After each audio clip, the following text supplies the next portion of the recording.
everyone, today I'm joining you from Alligator Point Beach. It's one of the closest beaches to my house. There's like some sand dunes over here, and obviously the waves are a bit rough today because there's a hurricane going on somewhere in Florida, but we'll see what we'll find today. So I brought my cast net here today with me. I'm not the best at cast netting. I just got this cast net like just last week.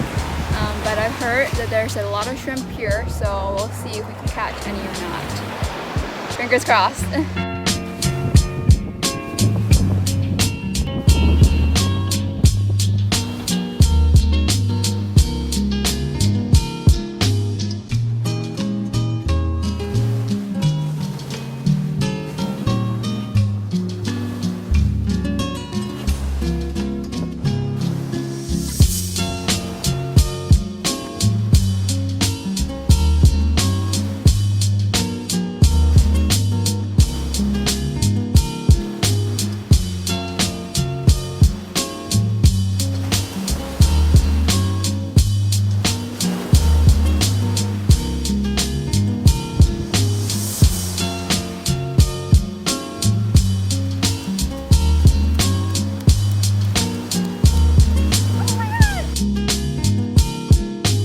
I got 2 shrimp! Oh my god!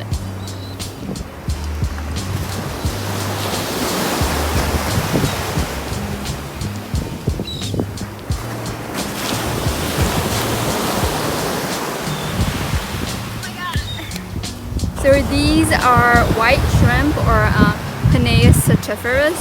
They're really good to eat, and I guess this is my dinner today. Oh my god!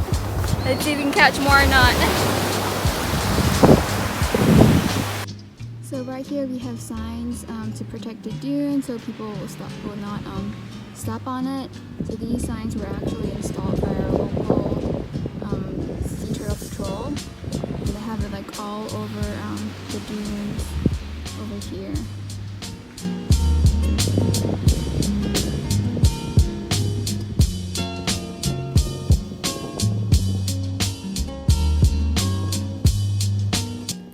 So this right here is actually a test or a shell of a sand dollar. So this is what they leave behind when they die, and it gets broken up into smaller pieces from the strong waves. One thing that a lot of people don't know is that sand dollars are actually a type of sea urchin. So next is what I like to call Coquina shells. If you ever go to the beach and you see pieces of shell or rock with a bunch of tiny little holes in them, they're actually from a sponge called a boring sponge. So these sponges will actually bore into shells and anchor themselves to hard substances like this. And the reason why you don't see the sponge anymore is because it died and it just leaves the holes that it drills behind. So next we actually have some seashells with little tiny holes drilled in them. These holes aren't made by the bivalve, they're actually made by a predatory snail called a moon snail. So just imagine moon snails having this long serrated tongue. They drill into bivalves like these, and they secrete an enzyme that liquefies the inside of the bivalve, and the moon snails just suck it up like a smoothie. So if you find shells on the beach, you can take a look at them and you'll see white little heart squiggles on them, and those are actually live tube worms. It's called a sea park. They're super common in North Florida. A lot of people are confused on what they are, but they're a type of tunicate, which is a colonial animal. Here we have a molt of a horseshoe crab. As you can see, the top of the horseshoe crab is where it molts from, so it kind of like pushes out from the front, and you can see that it's completely empty inside. If you see like dead horseshoe crabs on the beach, they might not be dead, they might just be molts.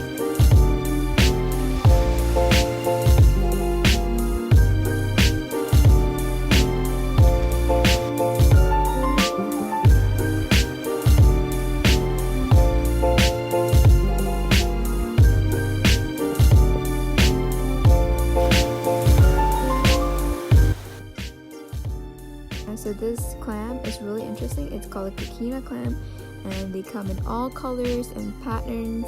Coquina actually means tiny shell in Old Spanish, and you can see that they are burying themselves really quickly.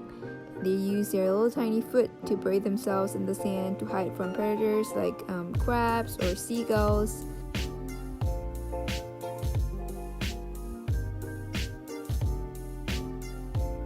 First moved to Florida, I had no idea what these holes were, but finally one day I was sitting on the beach for about like 3 hours reading a book, and I saw these ghost crabs start crawling out. But yeah, these big holes, these baseball-sized holes you see here, are ghost crabs, and sea turtle patrols hate them a lot because they can eat sea turtle eggs.